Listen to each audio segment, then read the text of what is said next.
Okay, good morning, everyone. This week's parsha is called Vayigash, and the term Vayigash may actually mean to encounter. I'm looking at the translation of Rabbi Kaplan, Oliver Shalom, and he says walked up to. Vayigash can also mean approach.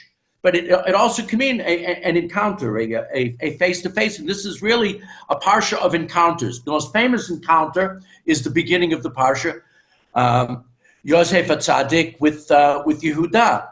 But I'd like to discuss a little bit the later encounter, which is really the last encounter between HaKadosh Baruch Hu, between God and Yaakov Avinu. And to set the scene, Yaakov is getting ready to go down to Egypt, and the night before the departure, Hashem comes to him in a night vision, in a dream, in a prophecy, and HaKadosh Baruch Hu says, Yaakov, Yaakov. We see that idea of repeating a name for affection with here, but of course with Avraham, when Hashem speaks to him. And later, when we get into Shemot, there's going to be Moshe.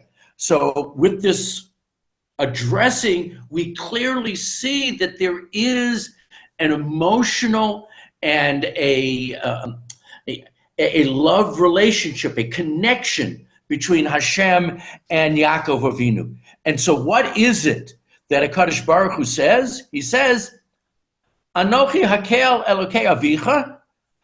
I'm the God of your father, of your ancestors. Al tira, don't be afraid. This is a common theme that HaKadosh Baruch Hu speaks to Yaakov and says, Al tira avdi Yaakov, which is the quote from Yirmiyahu, which ends up being one of the famous songs that many of us sing Motzei Shabbat as part of Malava Malka. So don't be afraid, my servant Jacob. And this is the third time in the Chumash that Hashem tells Yaakov not to be afraid. And what we know about instances when God tells somebody, specifically Yaakov, to not be afraid, that means they are afraid. And the truth is, Yaakov has a very good reason to be afraid. He doesn't want to leave Eretz Yisrael with his family, his now extended family, 70 souls.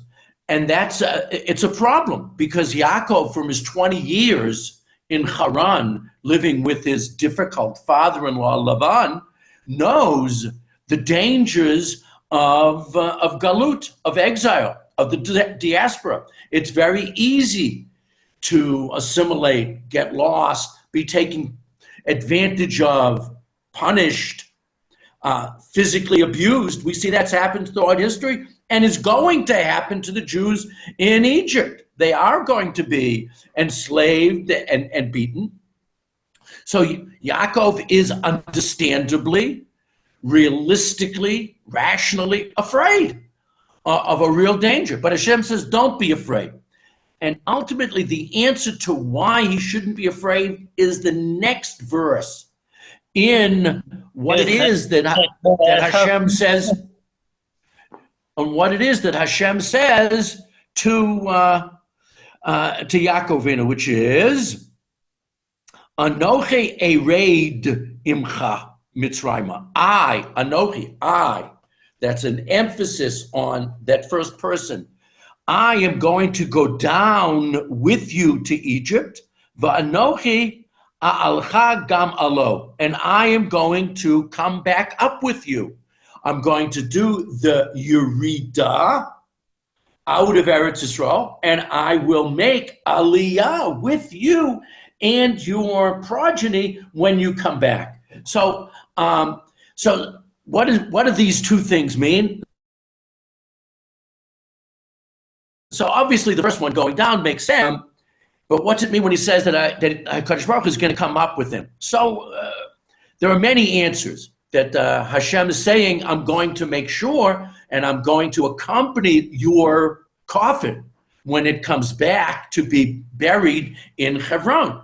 Other people say that it means that I'm going to come up with your children, with your DNA, with your seed, when they come up finally from at the end of the centuries that they're going to spend in Egypt. But the question is, what does God really mean when he refers to himself as Anochi? So there are many ways of trying to understand the term Anochi. It could mean just it's me to the exclusion of all others. That's what Anochi means. According to the Degel Machane Yehuda, who's quoting the Baal Shem Tov, Anochi means a ladder. It means a vehicle through which Yaakov can ascend.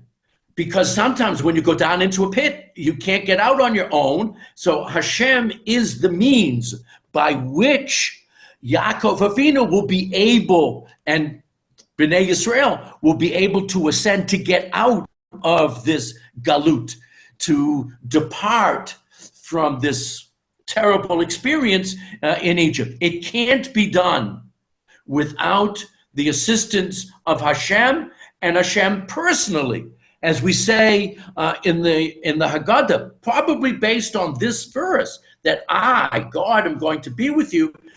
When they're coming out of Egypt, it says, I am not an angel, I am not a messenger, I am not a seraph.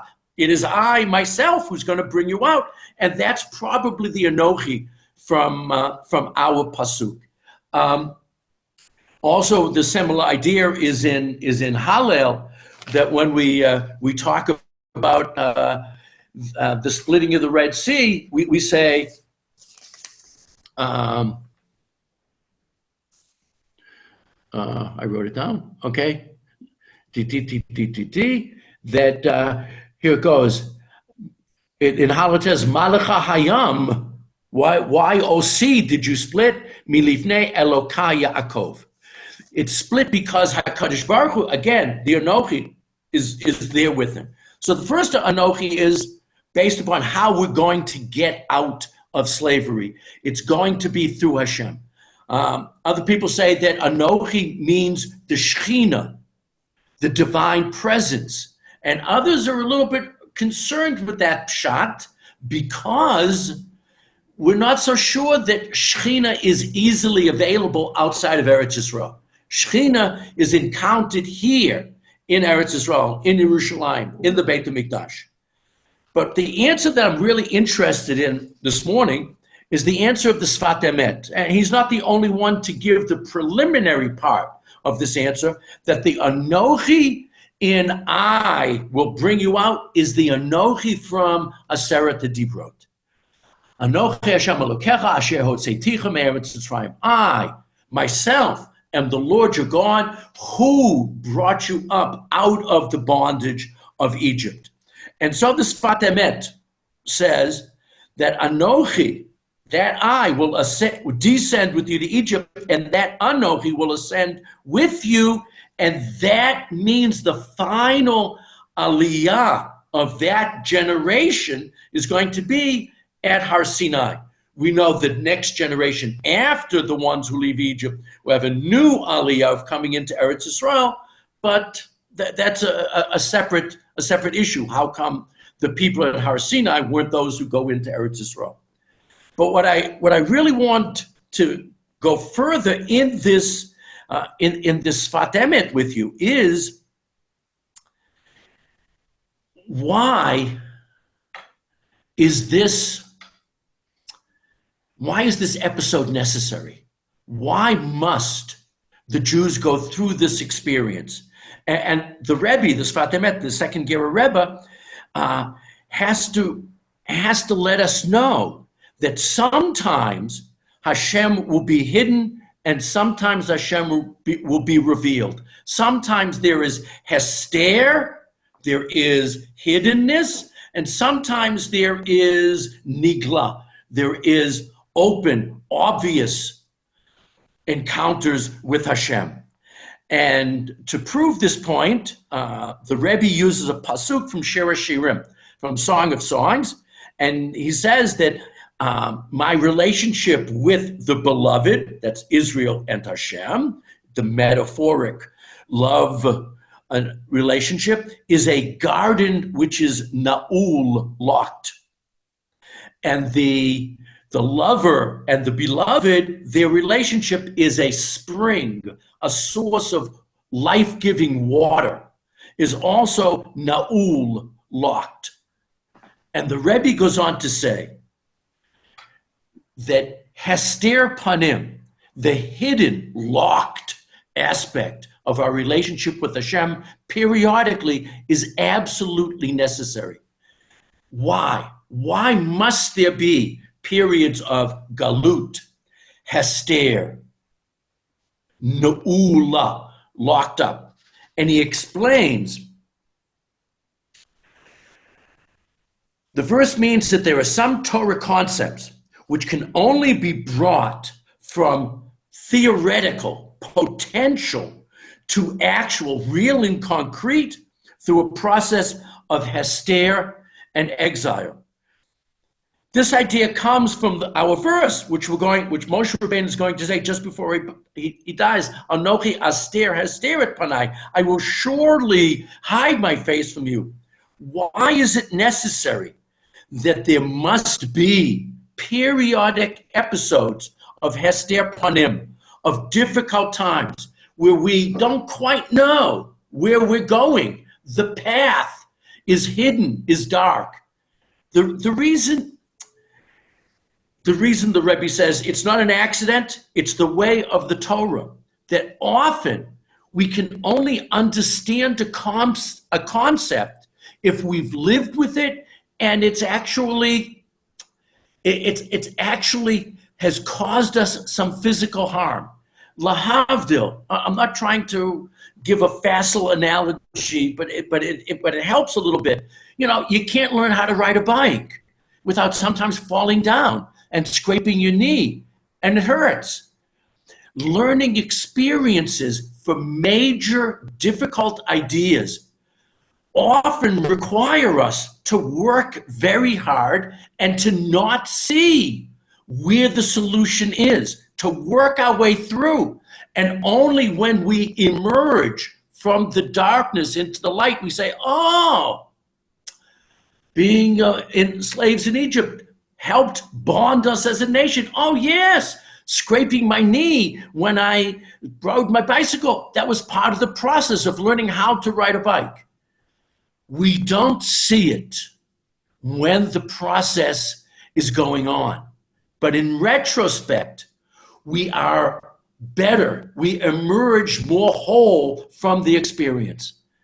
I really hope and I really pray that the difficult experience our nation is going through right now will quickly come to an advantageous, a good outcome. I have faith that the outcome will be good for Klal Yisrael and for Eretz Yisrael, but it's a difficult time right now, and we're suffering, and we have to believe that a certain amount of this suffering is part of the process that's going to bring us to whatever it is we emerge from at the other end of this tunnel.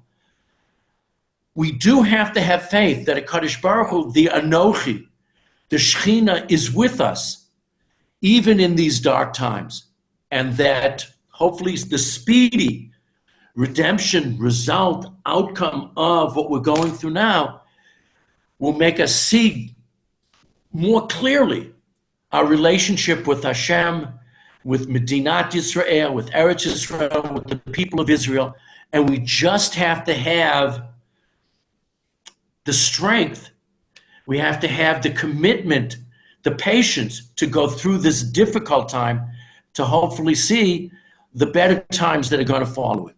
We do have to believe that the hester is sometimes necessary, even though when we're going through it, it's very painful and difficult.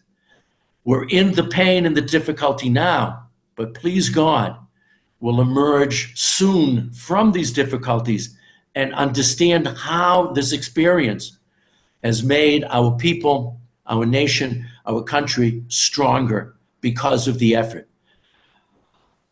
It should come to a speedy end very, very soon.